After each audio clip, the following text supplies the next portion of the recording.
केटा हो अब जसरी नि भिजा चाहिँ लाग्यो अब त रिग्रेट भएला नि तिमीहरुलाई सँगै अप्लाई गरौँ भनेर थिएँ। हेलो एभ्रिवान, नमस्कार। अकाडेमी म्युजिकको भिडियोमा हजुरहरूलाई फेरि पनि म स्वागत गर्न चाहन्छु र सबैले सोचिरहेको होला आज किन भिडियो है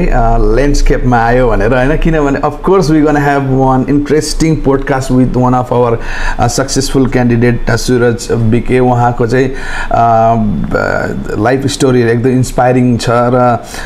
उहाँले भिजा पनि रिसिभ गरिसक्नु भएको छ फर रोमेनिया हैन। मैले यसको भिडियो हिजो अनाउन्स पनि गरेको थिएँ हैन, र आज प्रत्यक्ष रूपमा हजुरले भिजा पनि हेर्न सक्नुहुन्छ। फेरि हजुरहरूको मनमा क्वेशन्स होला कि 6वटा नाम भनेको थियो तर एउटा मात्रै छ भनेर, तर तपाईहरुलाई थाहा छँदैछ यहाँनिर सबैजना काम गर्नु आएको र उहाँहरू आफ्नो पासपोर्ट कलेक्ट गरेर उहाँहरू आफ्नो ड्युटीमा गइसक्नु भएको छ र उहाँको चाहिँ अफ भएको कारणले गर्दाखेरि उहाँ अफिसमा आएर आज भिडियो गर्न एकदमै रेडी हुनुहुन्छ। र आज यो पोडकास्ट सुरु गर्नुभन्दा अघि म हाम्रो क्यान्डिडेट सुरज बिकेलाई यो पोडकास्टमा स्वागत गर्न चाहन्छु। नमस्ते सबैलाई, म चाहिँ सुरज बिक नेपालबाट। र अब यो पोडकास्ट सुरु गर्नुभन्दा अघि होइन एउटा कुछ मुख मिठा हो जाए, किनभने आज उहाँले यति साह्रो खुसी भएर उहाँले नै अब उहाँले नै लिएर आउनुभएको। ल मैले हामी एउटा मुख मिठा गरौँ न त। अब नेपालतिर भए चाहिँ अब लड्डु सड्डु अब टाइम भएको भए चाहिँ लड्डु सड्डु लिएर आउँथेँ। आज अलि टाइम पनि भएन अनि सरलाई केही अब थ्याङ्क यू होइन, एकदम मेरो पनि फेभरेट हो हाम्रो यो के अरे बिहाइन्ड द क्यामेरा हो न। अब त झन् हाई भन्दैौ न त तिमीले ल म्यान बिहाइन्ड द क्यामेरा होइन। र धेरै धेरै धन्यवाद तपाईँलाई यो स्विटको लागि। र यो पोडकास्ट सुरु गर्नुभन्दा अगाडि म तपाईँलाई यो पासपोर्ट ह्यान्डओभर गर्न चाहन्छु है। ल साथीहरू, मेरो चाहिँ भिजा लागिसकेको छ। आज पासपोर्ट कलेक्ट गरेर आएको, एकदम खुसी छु। मनमा अब खुसी त त्यत्तिकै भइहाल्यो, अब टाइम यत्रो लागे पनि आज भिजा फाइनली आग्यो, खुसी छु म। र फर्स्ट अफ अल तपाईँलाई धेरै धेरै धन्यवाद, तपाईँले काडी म्युजिकलाई ट्रस्ट गरिदिनु भयो होइन। र तपाईँ हाम्रो अडियन्सलाई बताउनु सक्नुहुन्छ काडी म्युजिकको बारेमा तपाईँलाई कसरी थाहा भएर एउटा हुन्छ नि विश्वास कसरी जाग्यो कि होइन म काडीमा एप्लाई गर्छु, किनभने मार्केटमा धेरै एजेन्सिजहरू छ होइन। नो डाउट कति एजेन्सिजहरूले एकदमै जेन्युइन काम गरिरहेको छ। तर तपाईँलाई चाहिँ कुन चिजले चाहिँ काडीमा प्रति एकदम आकर्षित गरायो क्या? यत्तिकै म चाहिँ अब सधैँ टिकटक हेरिरहने, अब टिकटक स्क्रोल गरिरहँदाखेरि कति कन्सल्टेन्सीहरू आइरहेको थियो। काडीमा अब एक दिन चाहिँ हेर्दाखेरि काडीमा एउसी देखेँ अनि कति सक्सेसफुल क्लाइन्टहरू चाहिँ अब डाइरेक्ट भिडियोहरू हाल्ने होइन युट्युबमा टिकटकमा। अब त्यो प्रत्यक्ष देख्दाखेरि चाहिँ अब हो कि जस्तो लाग्यो, एउटा विश्वास। अब फर्स्ट अफ अल तपाईँको बोली आवाजमा पनि त्यो दम छ, तपाईँको बोली सुनेर नि त्यो आँट आयो। अब त्यही हो, अब एउटा विश्वास एउटा हुन्छ कि भन्ने एउटा विश्वासले नै हो। भिडियोहरू प्रत्यक्ष देख्दाखेरि अब सबको भिजा लागेर सब अब तपाईँहरूले त अब पुरै डिटेलमा हाल्नुहुन्छ नि त। अब टिकटक युट्युब अब तपाईँ फलो गरेर हाल्थे भनेपछि पहिल्यैबाट तपाईँको बात काट्दै भयो भनेपछि तपाईँले पहिल्यैबाट हाम्रो सोसियल मिडिया च्यानललाई एकदमै फलो गरिरहनु भएको थियो। एकदम अब त्यही युरोप जाने प्लानमै थिएँ म। नेपालबाट आउँदा नै युरोप जाने प्लानमै आएको। अब त्यसमै अब सर्च गर्दा गर्दा अब कति कन्सल्टेन्सीहरूलाई त्यस्तो विश्वास अब डाइरेक्ट मान्छे चिनेको छैन अब यो ठाउँमा, त्यति विश्वास गर्न नि गाह्रो। अनि अब तपाईँहरूको देख्दाखेरि चाहिँ हुन्छ कि जस्तो लाग्यो, एउटा पोजिटिभ त्यो मोटिभ चाहिँ आएर अनि तपाईँहरूसँग यसो कन्सल्टिङ गरेँ। धेरै धेरै धन्यवाद। र आज तपाईँको भिजा लागिरहेको छ होइन, तर त्यो फेसमा छ नि त्यो ग्लो छैन क्या? किन तपाईँलाई हुन्छ नि आज तपाईँको भिजा लाग्यो, तपाईँ त you must be very happy होइन, खुसी हुनुपर्छ नि त। आज चाहिँ एकदम खुसी छु, तर त्यो टाइम पिरियड अब त्यो अलिक टाइम बढी लाग्यो। बिचमा चाहिँ अलिक टेन्सनमै थिएँ, अब टाइम अलिक बढी लाग्यो सबैको भन्दा। मेरो चाहिँ अब वेटिङ अब भिजाको लागि पनि अलिक टाइम लाग्यो, त्यही टेन्सन। अब आज चाहिँ खुसी नै छु, त्यस्तो केही होइन। यो अब होइन यो पोडकास्टको बिचमा होइन, किनभने हामी जे भन्छ लाइभ भन्छ होइन, तपाईँले कति टाइम लाग्यो त्यो पनि भनिदिइहाल्नुहोस् न, र किन टाइम लाग्यो होइन, र तपाईँ कस्तो कम्पनीमा जानुहुँदैछ, डाइरेक्ट कम्पनी हो कि के, त्यो पनि तपाईँले खुलस्त रूपमा सबैजनालाई भनिदिनु पऱ्यो आज है। होइन अब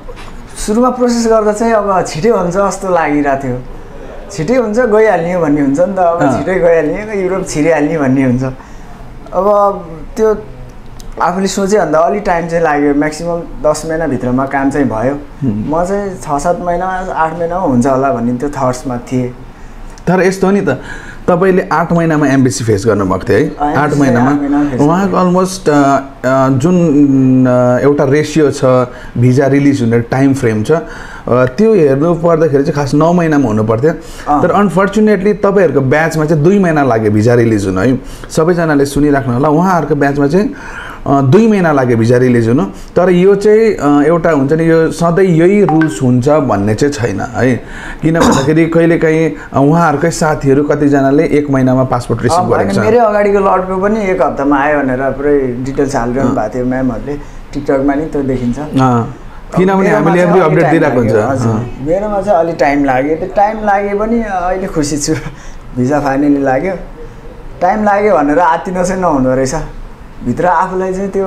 टेन्सन त भइहाल्छ नि किनभने यस्तो हो नि त अब युरोप तपाईले एप्लाई गर्नुभएको छ हैन अब तपाईले एकपल्ट एम्बेसी फेस गरिसकेपछि हैन एम्बेसीको निर्णयलाई हामीले एकदमै सम्मान गर्नुपर्ने हुन्छ उहाँहरुको समयलाई सम्मान गर्नुपर्ने हुन्छ र मात्रै पनि भएन अब एम्बेसीमा बुझाएपछि अब उहाँहरुकै हातमा हुन्छ सबै कुरा अब कति कुराहरु यहाँबाट गर्न मिल्दैन कुर्न चाहिँ पर्छ र तपाईले यो भन्दिनु पर्यो अपोइन्टमेन्ट तपाईको कति समयमा आयो अपोइन्टमेन्ट चाहिँ त्यही 3 महिना 4 महिना भित्रमा आयो किन भन्दाखेरि अहिले सबैजनालाई थाहा छदैछ हैन जतिजनाले पनि एप्लाई गर्नुभएको छ अपोइन्टमेन्ट आएको छैन अपोइन्टमेन्ट खोइ अपोइन्टमेन्ट आएको छैन भनेर सोधिरहनु भएको छ ए हजुर किन भन्दाखेरि चाहिँ अहिले अपोइन्टमेन्टमा चाहिँ अलिकति स्लो डाउन भइरहेछ है मैले हिजो मात्र भिडियो बनाएको छु अपोइन्टमेन्ट फेरि आउनु सुरु भएको छ इभन उहाँलाई पनि आई थिंक 3 to 4 months लाग्यो अपोइन्टमेन्ट आउनु तर हजुरहरु आत्तिनु हुँदैन हजुरहरुको पनि अपोइन्टमेन्ट डेफिनेटली दिन्छ किनभने हातमा अब कुर्न चाहिँ पर्छ काम हुन्छ जसरी नै त्यो एउटा पोजिटिभिटी चाहिँ हुन पर्यो आफूभित्र किनभने हामीले त एउटा बिङ एन कन्सल्टेन्सी हैन एजेन्सी हामीले त उहाँहरुलाई एउटा जेन्युइन डकुमेन्ट्स मात्रै दिने हो र तपाईलाई सही बाटो देखाउने हो तपाईले कसरी एम्बेसीमा गएर बोल्ने हो कसरी प्रेजेन्ट गर्ने हो इन्टरभ्यूमा के क्वेशन्सहरु सोध्छ र डकुमेन्ट्सको बारेमा हामीले ए टु जेड सबै हामीले डिटेल्समा बताइदिने तर बाकी अफोर्ड 2% अफोर्ड त क्यान्डिडेटले दिनुपर्छ त्यहाँनिर गएर हैन जसरी उहाँले अफोर्ड गरेर हरेक प्रश्नको जवाब दिनुभयो र आज उहाँको हातमा भिजा छ हैन त्यो चाहिँ एकदम इम्पोर्टेन्ट छ र सुरजज्यू तपाईलाई एकदमै धन्यवाद छ हैन तपाईले अब काडीमालाई ट्रस्ट गरेर आउनुभयो यत्र समय कुर्नुभयो र तपाईले तपाईको भन्दै हुनुहुन्छ तपाईको साथी अलरेडी त्यो कम्पनीमा गइसकेको छ के कस्तो छ एकपल्ट भनिदिनु पर्यो के हाम्रो चाहिँ पहिला अनलाइन इन्टरभ्यु भयो अनलाइन इन्टरभ्यु दिएसँगै भएको साथीहरु चाहिँ कतिपय पुगिसक्नु भएछ कम्पनीमा ओके अनि उता पुगेर खबरहरु नि गर्नु भएको थियो अब खाना बस्न चाहिँ कम्पनीकै अब खाना चाहिँ म्याक्सिमम खानालाई हो नि त प्रब्लम मेन चाहिँ खाना पनि कम्पनीले बनाएर दिने रहेछ वाउ खानाको चाहिँ प्रब्लम भएन अब रुम चाहिँ राम्रो छ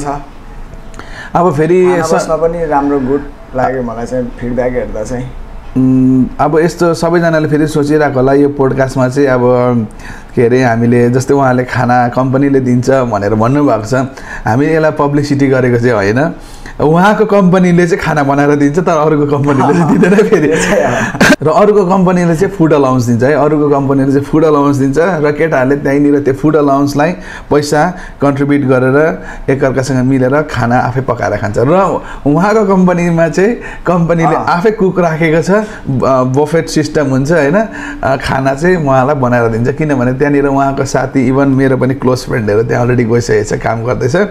र तपाईँ एकदम लकी हुनुहुन्छ अब त्यहाँ गएर लकी नै रहेछ मैले चाहिँ त्यो मेरो पनि थिंकिङ त्यही थियो खाना बनाउन आफै पर्छ होला भने त्यो झन्झट चाहिँ भएन कम्पनीबाटै पाउने रहेछ लकीली म चाहिँ लकी नै भएँ अलि र अब तपाईँ आज एम्बेसीबाट तपाईले पासपोर्ट लिनुभयो मैले हिजो मात्रै भिडियो बनाएको थिएँ हैन हजुर तपाईको जब पासपोर्ट हातमा आयो हैन तपाईको के थियो फिलिङ्स कस्तो तपाईलाई कस्तो भयो के मनमा हुन्छ नि एउटा मनमा अब हेर्नु 10 महिना भने चाहिँ सानो समय चाहिँ होइन छोटो समय चाहिँ होइन त्यो भित्र धेरै चाहिँ अब त्यो नेगेटिभिटीहरू कति कुराहरू खेले कति के सोच आयो कहिले क्यान्सलै हानिदिउँ कि झै पनि भयो कम्पनी पासपोर्ट लिएर आउँछु भन्ने पनि सोचेँ अब त्यो सब कुरा बिर्सेर अब पासपोर्ट भिसा लाग्दा चाहिँ खुसी लाग्यो सब चिज हट्यो मनबाट एकदम एउटा इम्पावरमेन्ट अब आत्मबल आयो खुसी लाग्यो सब चिज हुँदो रहेछ लाग्ने रहेछ चाहिँ जस्तो भयो भनेपछि मनमा एउटा डर हुँदा हुँदा पनि एक ठाउँमा कन्फिडेन्ट चाहिँ थियो कि काडिमाले गर्छ भन्ने त्यो चाहिँ सुरुमा चाहिँ कन्फिडेन्ट थिएँ म हुन्छ नै भन्ने लागेरै चाहिँ प्रोसेस गरे हो अब बिचमा अब यत्रो टाइम लाग्छ भन्ने त्यो यति लाग्ला भन्ने चाहिँ मलाई त्यो थिएन नि त त्यो कारणले अब कति कुरो मान्छेहरूले पनि भन्ने अब लाग्दैन हुन्न काम यस्तो तपाईँको रुममेटले पनि रुममेटहरूले नि भन्ने अब तपाईँको साथीहरूले पनि भन्दै थियो कि साथीहरूले अब त्यही डरले साथीहरूले अप्लाई पनि गरेन कतिले त्यो सब पुरा सुन्दा पनि अब सम्हालिरहेको थिएँ आउँछ हुन्छ नै भन्ने चाहिँ ममा चाहिँ थियो आज फाइनली लाग्यो अब सबले हेरिरह होला केटाहरूले पनि होइन तपाईँ अघि भन्दै हुनुहुन्थ्यो नि तपाईँले के भन्छु भनेर त्यसो देखाएर भन्नु न यस्तरी केटाहरूले हेरिरह भने हेर केटा हो अब जसरी नि भिसा चाहिँ लाग्यो अब त रिग्रेट भएला नि तिमीहरूलाई सँगै अप्लाई गरौँ भनेको थिएँ अब आज मेरो चाहिँ भिसा लाग्यो अब म चाहिँ युरोप जाने भयो केटाहरू रिग्रेट अब तिमीहरू यही बस अब रिग्रेट गर्दै मेरो साथीले हेरिरहेको छ भने चाहिँ सुने केटा ल अब त रिग्रेट हुन्छ सबलाई हाम्रो पदमको एकदमै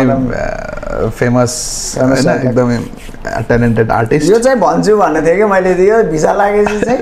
यही केटाहरूलाई चाहिँ सुनाउँछु भन्ने चाहिँ डाइलग यो थियो मनमा आज चाहिँ रिग्रेट भयो होला भन्ने केटाहरू अब हामी तिमीहरू हेरेको है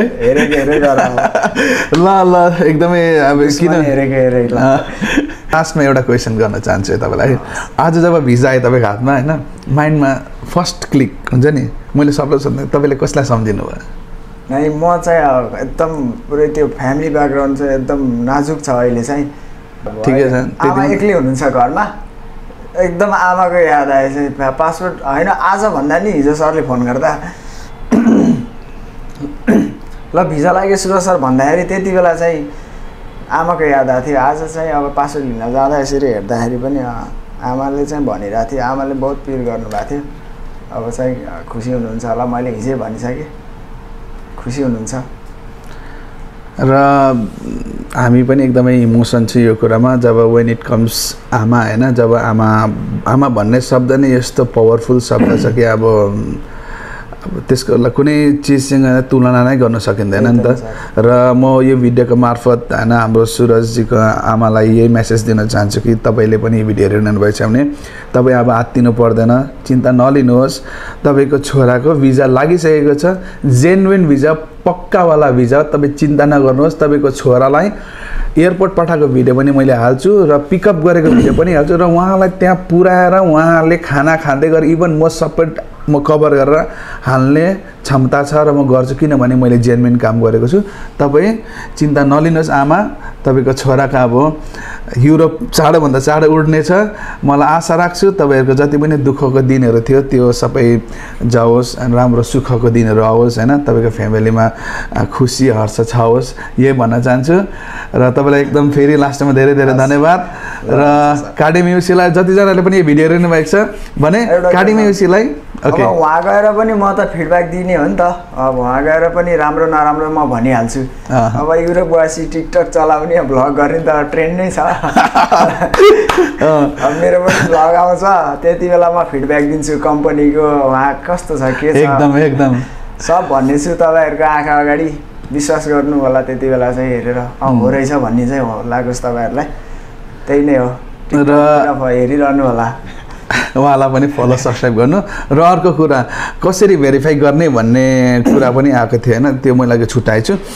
र के छ भन्दाखेरि काडिमेयुसीको अफिस एउटा ब्रान्च दुबईमा छ होइन एउटा इन्डिपेन्डेन्ट अफिस छ है यो कुनै बिजनेस सेन्टरमा एउटा ठ्याक्क कोठा लिएर लिएको अफिस होइन वर्षा हाइट्स टी कममा वासन टावर 1003 मा एउटा इन्डिपेन्डेन्ट अफिस छ काडिमेयुसीको यसको हेड अफिस कहाँ छ रोमेनियामा यसको हेड अफिस ब्रान्च जुन चाहिँ हेड अफिस छ रोमेनियामा हाम्रो अफिस छ है हेर्नु रोमेनिया अफिसले त्यहाँको कम्पनीजहरूसँग कन्ट्र्याक्टहरू साइन गर्छ र दुबई अफिसले क्यान्डिडेट्सहरू लिन्छ द्याट मिन्स बिचमा कुनै एजेन्ट छैन र एकाडेमियुसीले कुनै थर्ड पार्टी एजेन्टबाट डिमान्ड किनेर लिएर सोझो जनतालाई बेचेर बिलाउने काम गरेको छैन यति चाहिँ तपाईँले बुझ्नुहोस् र तपाईँले हाम्रो युट्युबमा पनि यसको मैले भिडियो बनाएको छु हेर्न सक्नुहुन्छ र तपाईँले हाम्रो जति चाहिँ प्लेटफर्महरू छ सबै कुरो हेर्न सक्नुहुन्छ सब प्रोसेसहरू नै हाल्नुहुन्छ नि त तपाईँहरूले त्यही फलो गर्नुहोस् विश्वास लागिहाल्छ कि त्यो कामको सबै प्रोसेस स्टेप वाइज हाल्नुहुन्छ त्यही फलो गर्नुहोस् कुरा सुनेर भन्दा नि आफूले सर्च गरेर आफूले फलो गरेर विश्वास गर्नुहोस् त्यही नै हो र यो पोडकास्ट लामो भयो होला तर पनि सबैजनाले यो बिन्ती गर्न चाहन्छु यो पोडकास्ट अलिकति इमोसन पनि छ उहाँको स्टोरी पनि छ र काडीमा के हो कसरी काम गर्छ सबै कुरा हामी एक्सप्लेन गरिदिएका छौँ सो गाइज यो पोडकास्टलाई नछुटाइकन लास्टसम्म ब्याक टु ब्याक हेरेर ब्याक टु ब्याक हाम्रो च्यानललाई सब्सक्राइब गर्नुहोस् र हामी फेरि ब्याक टु ब्याक मान्छेहरू पठाउनेछौँ ब्याक टु ब्याक चाहिँ भन्नै छ है झोला बोकेर पछि एयरपोर्ट जाने बेला ब्याक टु ब्याक हान्दिने हो फेरि ल सबैजनालाई धेरै धेरै धन्यवाद thank you very much see you in the next video okay thank you